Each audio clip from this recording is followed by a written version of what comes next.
Alors je suis allé au Champ de Mars dimanche soir à l'image des bougies de Hanouka, enfin, la quatrième bougie. On nous distribue des Hanoukias comme ça. Chag Sameach, Hanouka.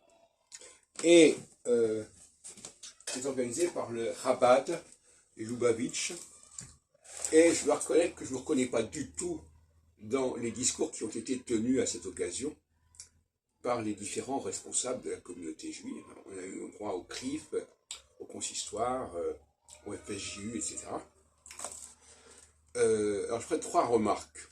Première remarque, la notion de miracle, associée à l'idée de Hanouka.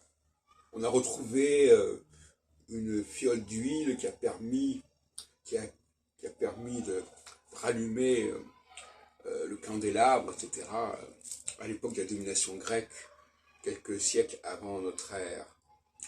Et pour moi, la notion de miracle est totalement étrangère à la pensée juive. Pas à l'histoire juive, puisque le miracle, on en parle. Mais même, par exemple, le miracle de la traversée de la mer Rouge, pour moi, c'est une invention des Israélites. Parce que les Israélites, les gens du Nord, eux, ils croient au miracle. Et ils croient au miracle parce que, justement, ils se sont dévoyés. Et pour pouvoir...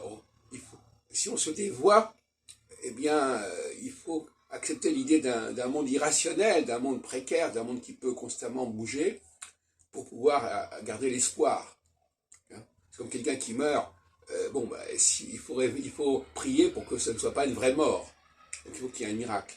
Dès qu'on est dans une situation insoluble, il faut un miracle. Le deuxième point, c'est l'accent mis sur Israël. Évidemment, il y a le 7 octobre, mais il faut quand même faire attention, parce que Israël s'est marqué par une spatialisation, comme je dis, par un attachement à une terre particulière, et à mon avis, ça aussi c'est contraire au judaïsme. Dans la lutte de la Genève, il n'a jamais été question d'une terre spécialement pour les Juifs. Si les Juifs, s'ils sont le peuple élu, ils sont pas attachés, ils sont pas accrochés à une terre en quelque sorte. Et puis le troisième point, qu'est-ce que j'avais dit? Je ne me souviens plus.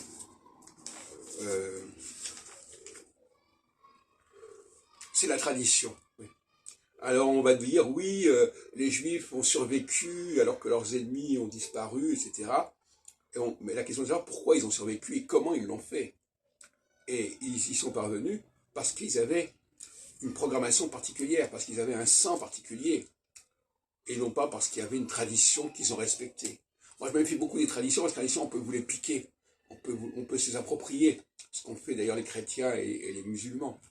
Donc, si les Juifs dépendaient uniquement de traditions, de textes, ils seraient déjà débordés depuis longtemps.